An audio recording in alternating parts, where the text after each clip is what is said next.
everyone. Welcome to the Book Dragon Book Tour interview. Today I'm interviewing Yorkshire author Katherine Blessan. Katherine, thank you so much for joining me. Good afternoon, Michelle. It's good to be here.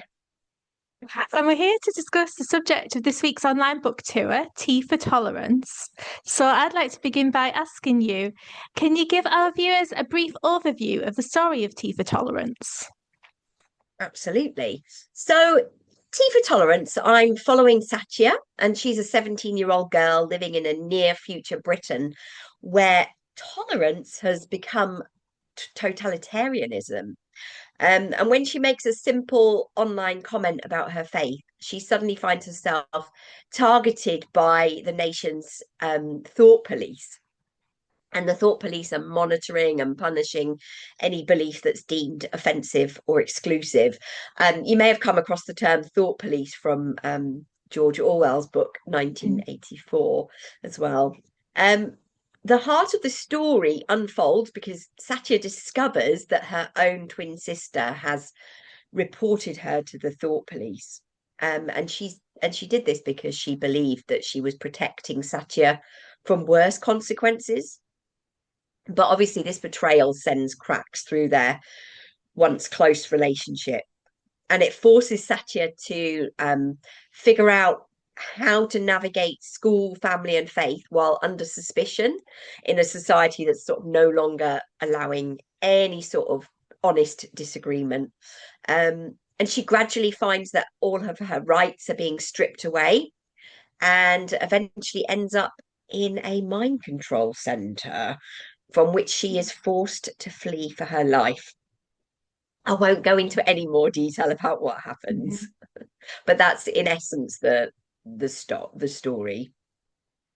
Yeah, it sounds like a really exciting premise for a story. So, where did your inspiration for this come from? So I was inspired to write it during lockdown. And I know Mm. lots of people wrote stories during lockdown, so I'm certainly not the only one. Um, I was considering writing a refugee story.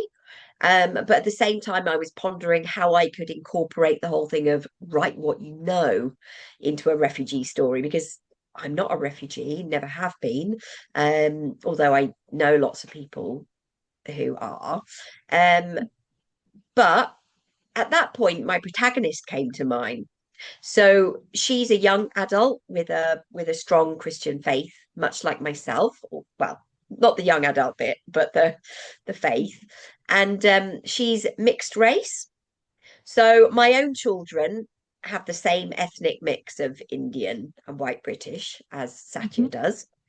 And she encounters a world where speaking out truth that is considered offensive by the majority can lead to your rights being taken away.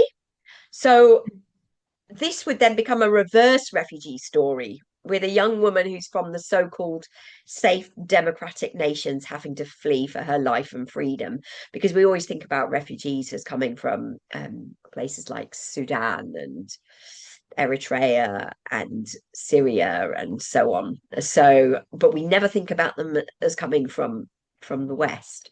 And so this is kind of envisaging a world it in which the possibility of people having to flee from this nation could be a reality. And she's a very strong and courageous young woman, Satya. Is she based on anyone you know? Honestly, not at all. But in terms of who she is, I mean, like you say, she's very outspoken and truthful. Um, Actually, when I looked up her name Satya, the name Satya actually means truth. Um, and she clashes with her sister, who's sort of compromising the expression of her faith doesn't sit well with Satya. Um, but she's really got, like you say, she's courageous, but she has to really learn to balance the desire to be truthful with her willingness to suffer for expressing that truth. And she also has to really push through the doubts that overcome her on the journey. Um, but she's also a person who's got a great sense of humor and is a loyal friend. But no, Mhm. she's not. She's not based on anybody that I know in particular. And why do you think books like Tea for Tolerance are important for people to read?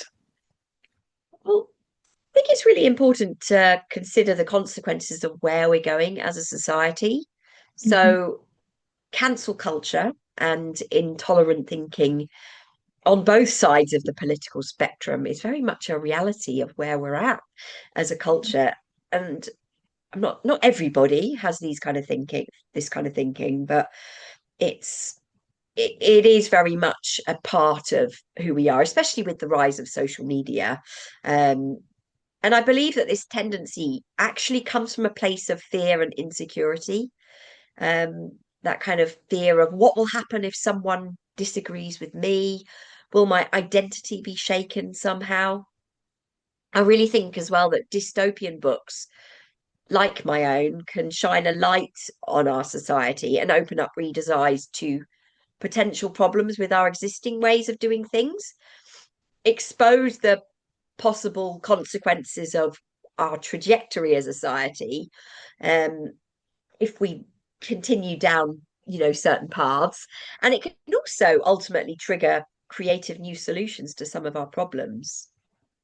Um, because as people read the ideas, they get incensed, or they think, oh, this isn't the way that things should be, and they can sort of be a bit more critically evaluative as to kind of what is a good way of living society. Get people thinking. Absolutely, And yeah. yeah, and a lot of your books cover topics that get people thinking. Can you tell our viewers a little bit more about the other titles that you stock at Chapters and Chai and the Book Dragon? Yeah, so one of my books, the first one, is called Lydia's Song, and it's actually about a young British woman who's living as an expat teacher in Cambodia.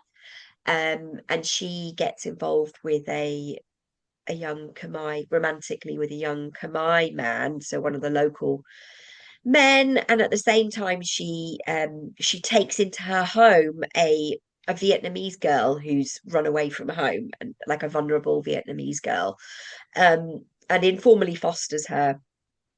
And then eventually this young girl gets sold into sex trafficking, which is obviously deeply shocking and upsetting for Mhm. Lydia. And actually, then the story reconvenes 30 years later when Song, as an adult, comes to find Lydia in the UK, and tells her all that's happened in the intervening years. Um, and it's very much about these two women kind of reconnecting and actually being able to sort of break down the walls and the barriers that have all the horrors and the things that have happened, but kind of pointing towards the importance of um, reconciliation, forgiveness, and redemption. It's very much a redemptive story. So although it's got some kind of dark parts to it, like at the heart of it, it's a hopeful story. And then um, my other novel is a contemporary women's novel, which is called Home Truths with Lady Grey. It's set in Sheffield, where I'm from, um, or well, it's where I'm based now. I'm not originally from Sheffield, as you can probably tell from my accent. Um, and it sort of follows two very different women who develop a friendship over time. One of them is a middle class woman who's, has a little bit of a tendency towards racism because of some of her experiences. And she's a very independent, strong woman. And the other woman is a young mother, of Iranian heritage, and she's married to a man who becomes addicted to gambling, and Mhm. she ends up going to become a carer for the other woman. It's very much about kind of their journey of walking together and discovering who they are and who they can be. So it's very much, it's a sort of heartwarming, inspirational story. Um, and then I also have a cookbook that I contributed towards called Simply Eat, which is a wonderful book with lots of beautiful pictures in it, and some fantastic recipes from all over the world, and some stories of faith and food. So those are my books. Fantastic. And do you have any other books planned? And if so, can you tell us what to expect from them? Yeah, I'm actually working at the moment on the sequel to Tea for Tolerance. Hmm. So its working title is Ripples of Rebellion. Um, and it explores Satya and her friends as they develop an online undercover way of transporting other persecuted people from the West to safe places around the world. There's a bit of romance, and there's also a subplot related to Satya's best friend Tyler, who experiences her own journey of persecution and tries to flee herself while facing lots of hair-raising challenges of her own. And something to look forward to there then. Good luck with the Yeah, writing of the book. absolutely. And you, I'm 25,000 words through it, so I'm oh, wow, really well done. I'm aiming to get it finished over the next few months, but yes, we'll have to see. You made some really good progress. And you can meet Catherine in person at Chapters and Chai in Stockton-on-Tees on Saturday, December the 13th between 11 a.m. and 1 p.m., where she'll be signing copies of all the books we've discussed today. Thanks again for your time, Catherine, and lots of luck with your signing. Take care. Thank you.